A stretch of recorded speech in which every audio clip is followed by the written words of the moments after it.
This is a video by Moon. We're living in a dystopian movie. Let's get into it. What is that dystopian movie? I do not know. Dear Raven, they will be punished. Nah, Raven is with her. Is not here. She has good reason not to be here though. Can you drive? I do not have a car, and also not a driver's license. This shit is expensive as hell. Deny them Pokemon streams. True.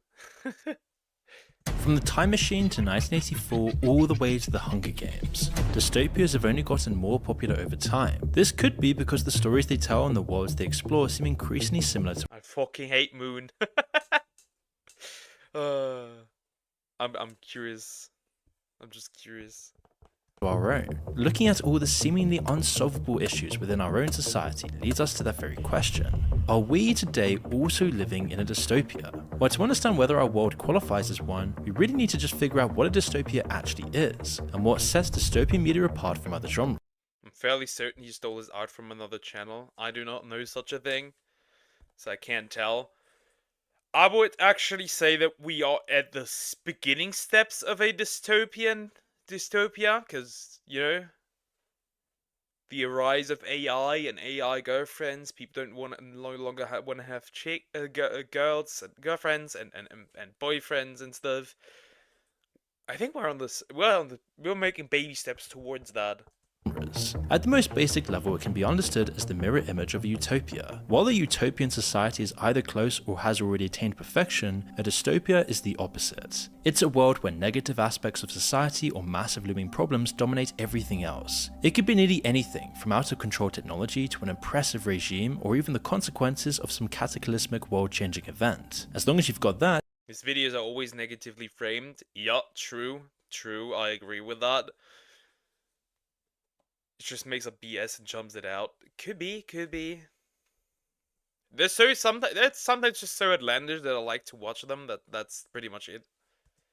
the only restriction is that society still needs to exist. While it wouldn't be very nice to live in a world where the zombie apocalypse has taken place, if wider society is already broken down, then it wouldn't be a dystopia. So this is the nuts and bolts of the genre, but it still doesn't really tell us anything about why people like the genre or how much a dystopia resembles our own world. One lucky byproduct of how messed up the world has become is that we've got plenty of material here to help us along. When the world shut down in early 2020, it was pretty easy to see why people thought we were living in a dystopia. Between the empty streets and the 24/7 news coverage, it was almost impossible to go through your day without being confronted by it all. It wasn't surprising that in the first 2 months of the outbreak, the game Plague Inc. saw its global downloads more than double. Wait, what? That is wild. The pandemic made it so that a game is being downloaded more. That is interesting. People wanted to test how well the virus can wipe out the humanity.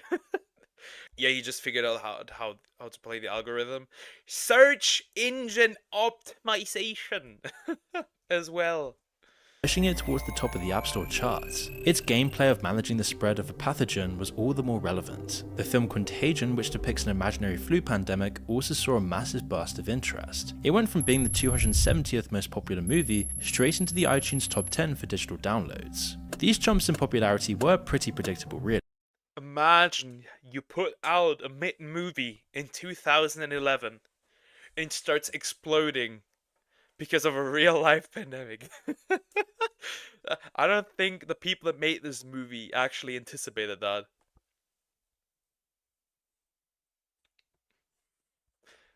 You see this, Raven? Why are you slacking, huh? Nah, she's not available for the next few days.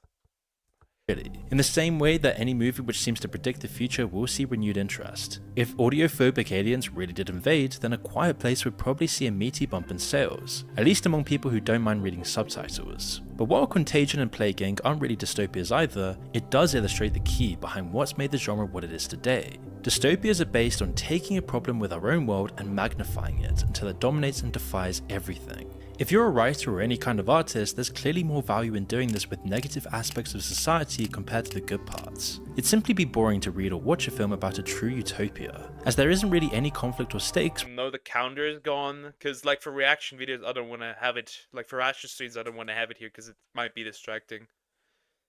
when the problems have already been solved. But dystopian media, on the other hand, can tell us something about our own world. By magnifying a real problem through the lens of fiction, we get a different, more detailed look at it than But yeah, always when it's like about dystopias and stuff, it's always the negative aspects.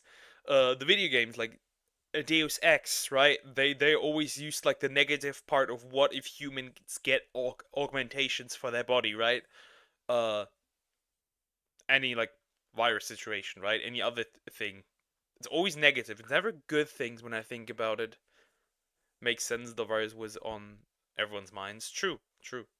we could get on our own. By making the problem define the entire story, it lets us focus completely on it. In our own lives, there's too many other things that get in the way, and it's in this way that dystopian media helps us take control over these daunting, practically unsolvable problems that we're faced with today. While there isn't much surviving philosophy on how to make a dystopia, there's plenty of philosophers who try to do the opposite, and figure out what makes a perfect society. Some of them never really saw their plans put into action. Plato's idea of an idealized society involved a strict caste system ruled over by mathematician, philosopher, Yeah, right. We have utopias as well by this is Nietzsche, Plato, Karl Marx, whoever that one is down here.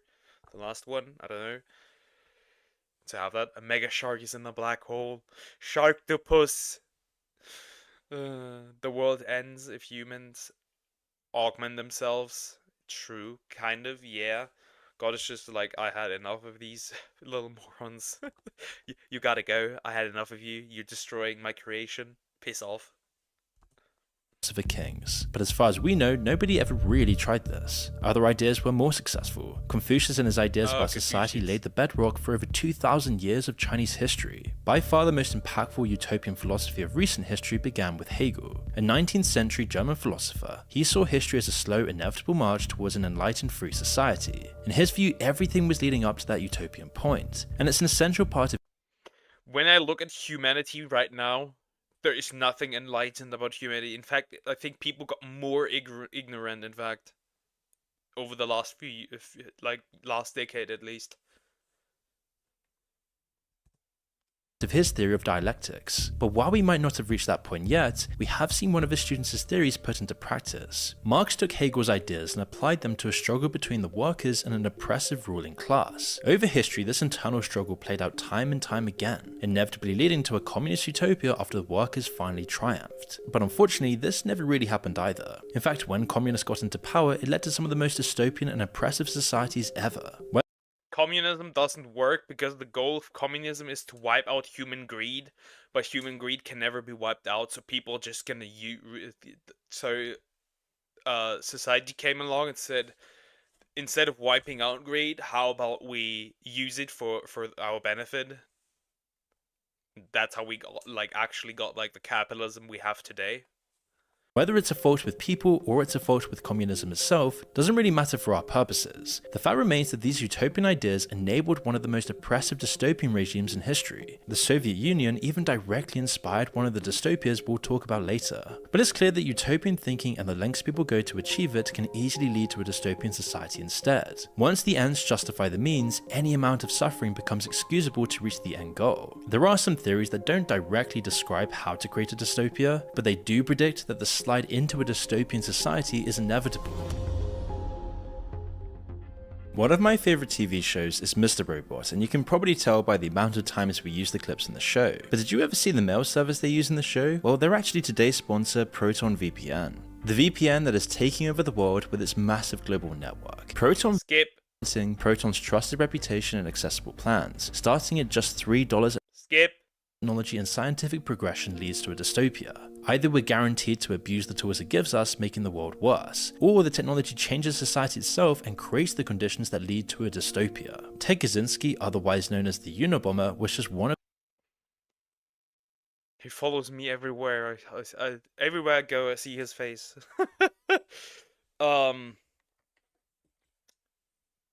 fact that one day that will happen, we will have the potential to create robotic partners is scary. That is peak dystopian. That is peak dystopian material.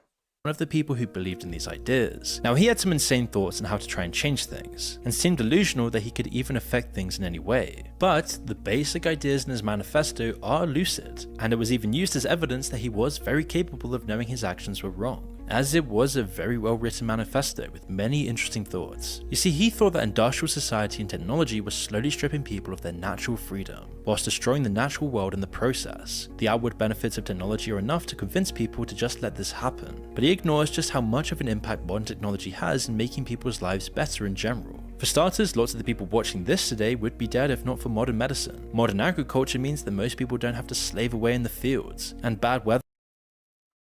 Yeah, I agree that a lot of like modern technology is good, right? However, it does have a point that it is stripping us of our natural freedom.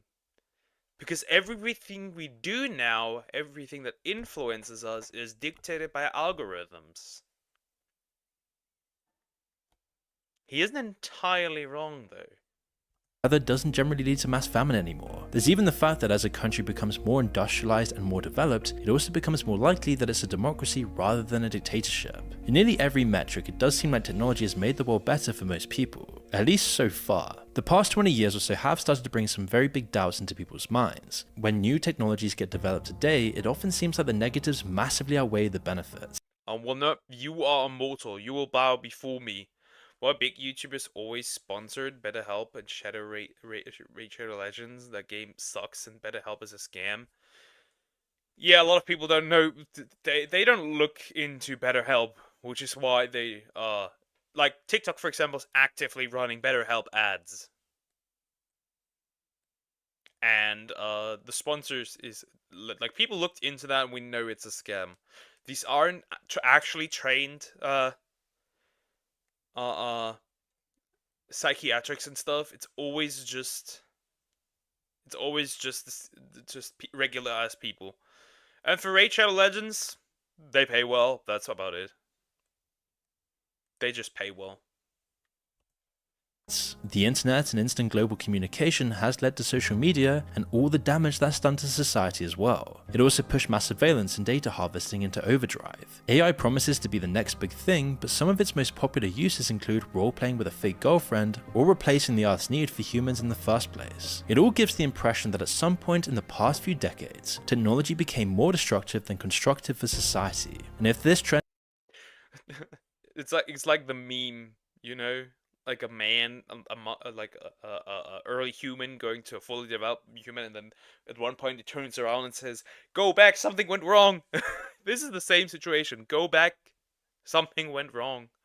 trend does exist and it does continue into the future, it will lead to a dystopian society if it hasn't already. With all of that said, we can get down to the specifics. The question of whether our world is a dystopia might be best answered by people's personal experiences. If the world's problems are preventing someone from having a good and meaningful life, then for all intents and purposes they're living in a dystopia. But what are those specific problems? Well, let's go through these problems and look at the dystopian media that analyzes them. While it's definitely outshined by other big problems. So since I lost my meaning in life, would that mean that I'm living in a dystopia? By what he said? Interesting, curious. With society, population collapse is a growing concern for nearly all of the world. The media doesn't really focus on it because it doesn't bring in any ratings. It's a gradual problem of statistics and trend lines. But when you examine it more closely, it could shake the very foundations on which our society is built. Modern economies are dependent on growth. If a country's economy stops growing for just a few months, it slips into recession and millions of people see the standard of living drop, often for years afterwards. Part of this assumption that the economy will just keep growing is built onto the idea that there will always be more people to fill all of the jobs that society needs. Population collapse throws a spanner in the works. We can't do that. Japan is one of the first countries that will be hit really, really hard. South Korea already has that problem, where like they don't have enough people to replace. China is also one of those. It's not as severe, but it's there. Yeah.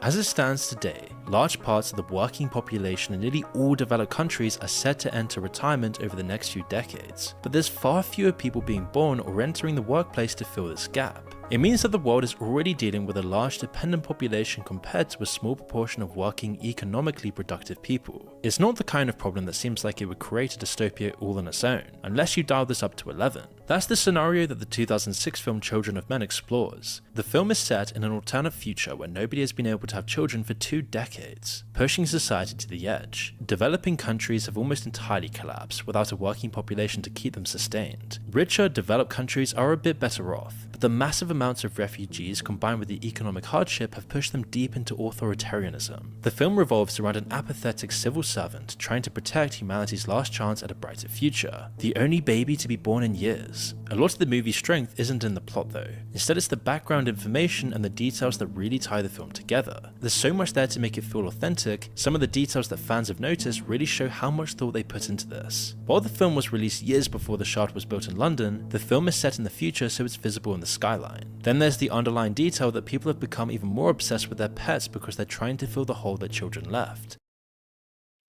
We also have that now, what people call their pets fur babies, and treat them like human babies and have them on the same value scale and level. We already have that.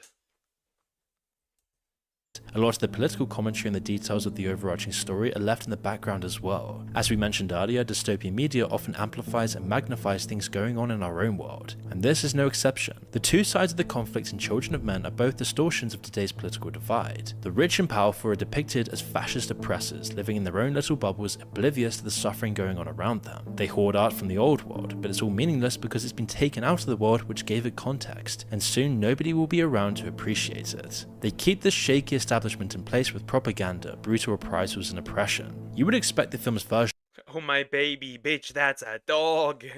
True. True.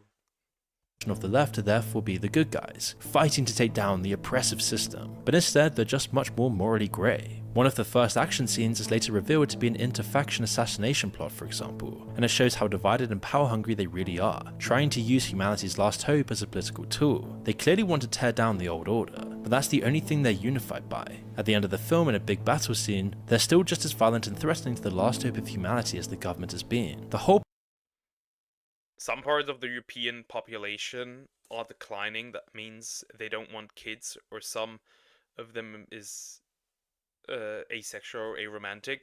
I think the amount of people that are asexual or aromantic is in the 0 point something percentage. That I don't think it has really something to do with that. I think it has to do with that we taught society that having a family is bad. That's what we did.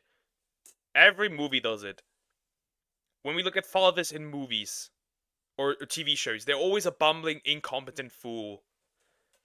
The women are always boss babes.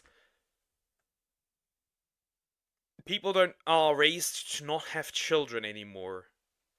Funny enough, people still want children, though. It is really weird, and I think a lot of that comes also from Hollywood being pushed. Having a family is amazing. Bro, you're 17, you didn't have a family. How can you tell? But yeah, I would, like I said, you see my tweet. I would love to be a father one day. I really would love that. Just not enough available women out there.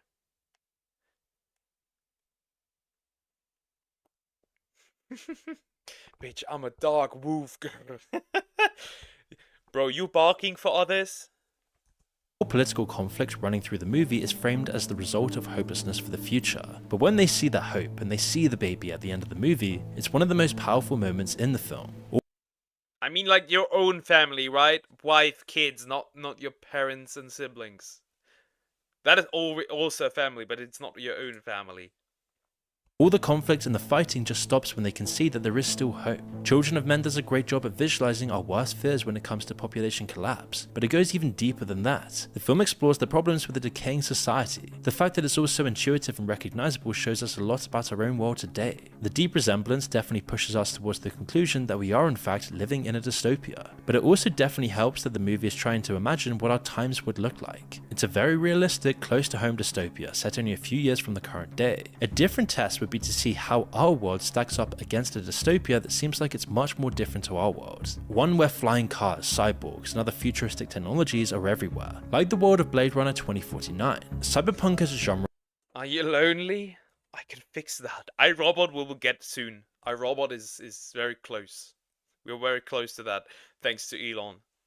And Blade Runner in particular focuses on what it means to be human and where we should draw the line between human and machine. In the film, we see a world where every intangible part of humanity has been figured out and replicated, then turned into a product. These human-like machines or replicants are everywhere in the film, and they're treated like a lower class of individual. They're human in pretty much every single way except for the fact they still can't have children of their own. It's the final barrier yet to be broken down by technology, and Blade Runner 2049's world uses it as justification for their slavery. The story follows Kay, a replicant whose job it is to hunt down other replicants that have gone rogue and rebelled against their programming. I guess I'll just donate sperm for money so humans don't decline.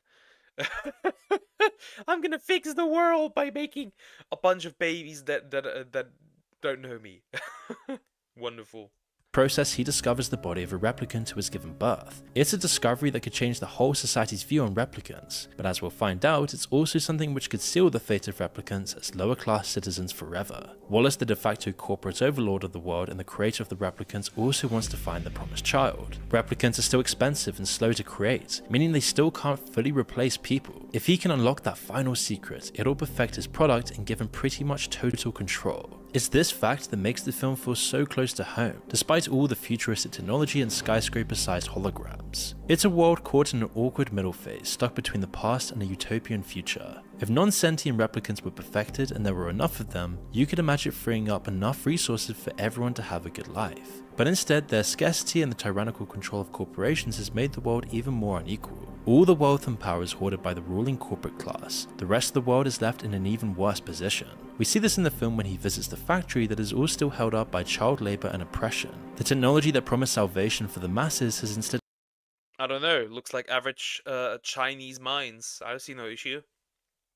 only deepen those gaps. It mirrors the way that technology seems to be impacting our world today. We're constantly told about how innovations like AI are going to make the economy more productive and therefore make people's lives better. But as we've gotten more advanced, people are increasingly seen as numbers on a spreadsheet. The further we go, the more the world seems to alienate people. There's also jobs like a lot of the design jobs that just got straight up replaced by AI.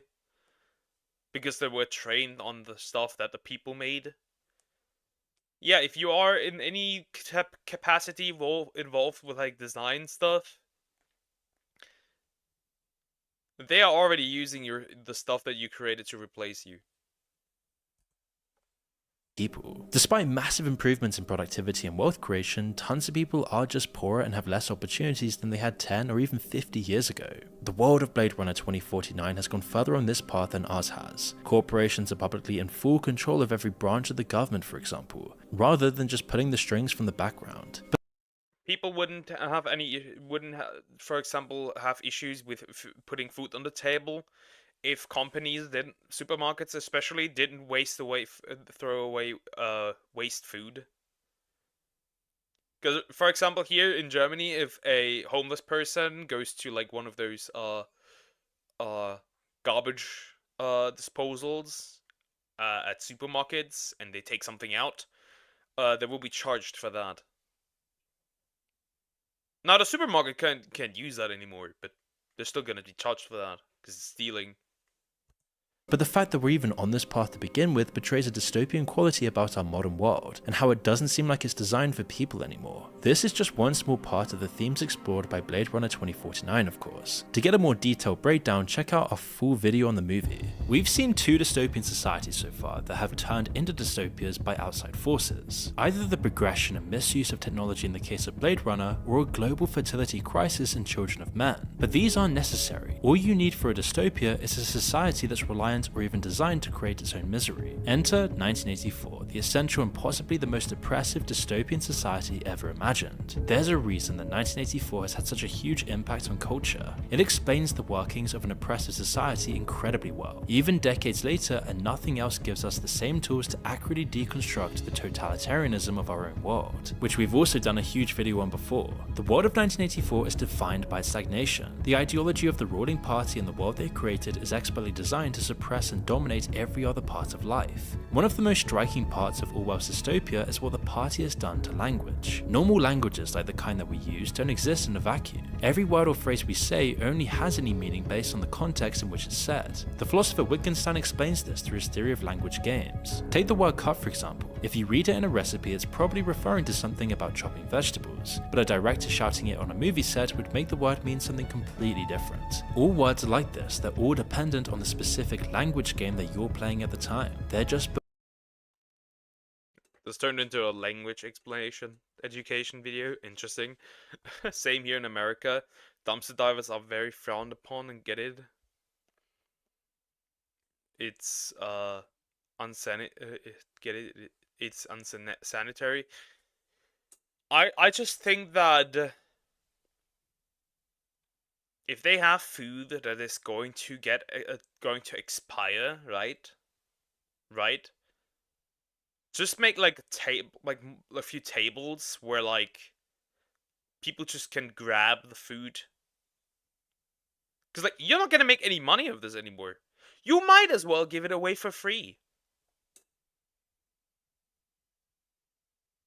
Like if something's gonna expire in 2 days and you know you will not sell that in 2 days anymore, just give it away. It's not gonna harm anybody. building blocks. In 1984 though, even this freedom is in the process of being suppressed. Orwell imagined the party creating a new language called Newspeak, where most of the linking words have been taken out, while other words have been changed or removed entirely. The result is a language which has barely any building blocks and where the context has already been decided. It only works and you can only understand it in the context of submitting to a party rule. Rebellion and disagreement within the party line is therefore impossible to even comprehend when using Newspeak. As we've said before, dystopian media often amplifies things we see in our own world today. And while we haven't created a whole new language yet, we have seen certain words and phrases getting removed from our language completely. And social media is one of the biggest culprits. There's plenty of words which would be more accurate, but we can't actually say them because of YouTube's arbitrary rules. It's all a way to restrict— Yeah, for example, I can't say suicide. If my channel was monetized, it would get me demonetized. Frankly, immediately. Which is why I can't say it. I would need to bleep it out. Which is stupid. language so that things people talk about fit into the sanitized corporate context which they want to force on people. All the stuff we've been talking about seems to confirm our worst fears, that we are living in a dystopia. The fact that our society embodies so many dystopian qualities seems to confirm this, but it still isn't the full picture. There's still one part of dystopian media that we haven't actually fully discussed, and that's the theme of hope, which is always present in some way or another. Some dystopian stories have a positive ending, which implies that the society moved on from this phase and got better in some way. Children of Men is like that, for example. It's all about the power of hope. Others, like 1984, seem like they end with all hope having been— Well, it's also the issue that the companies are worried about getting sued for the food making potentially ill. Then there needs to be something to happen in the government where it says when you do that and people consume that food, that they are also that they are doing it so on their own risk, right? That wouldn't be difficult to establish, that they're doing that on their own risk. It doesn't even have to be expired food, right? It doesn't have to be expired food. You know, it can just be food that, like, is only, like, good until the 25th of November, let's say that. Like, bread that is only good until the 25th of November. You know nobody's gonna buy that. You might as well give it away. Especially to, like, homeless people, right? Or, like, you have, like, I don't know, instant noodles are only good for today, right? On the 23rd for me. You might as well give them away because nobody's gonna buy them. Stuff like that. Where it's like obvious nobody's gonna buy that. Been extinguished. The main character of Winston eventually succumbs to indoctrination and loses his humanity. But even in the bleakest dystopia imaginable, that hope still exists somewhere. The parts of life the party is trying to suppress and make people forget will always exist, however well they're hidden. It means that while our world has dystopian qualities— Buy me a hoodie. It's cold as heck. and it does seem to be getting worse in lots of ways, we'll never truly live in a real dystopia. The world is just too complex and varied for any one thing or problem to dominate it completely. There's still tons of problems, and for an increasing amount of unlucky people, they come to dominate their individual. Let's just give food to food shelters that you don't need. Don't throw it away. Give it away to food shelters. There's old people that can't afford a lot of food. There's people who are really poor that can't afford a lot of food. It would solve so many issues. Lives. It doesn't mean that the good parts of life like art, music, hobbies, friends and family aren't there. Our modern world has made it harder and harder to lose yourself in— There is no way. Let me go back. There is no way. Our Did you modern see world— that?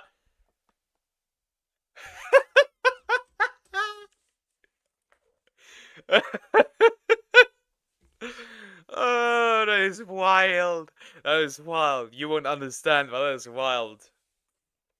The yellow text here in the middle, down in the middle, that's a German streamer who screams a lot. Has dropped the N-word occasionally. That is wild. Has made it harder and harder to lose yourself in those parts of life. It all gets in the way, and we're bombarded with these dystopian problems constantly. And it's made the skill of being able to tune all of that out even more important. Now we know. We are living potentially in a dystopia.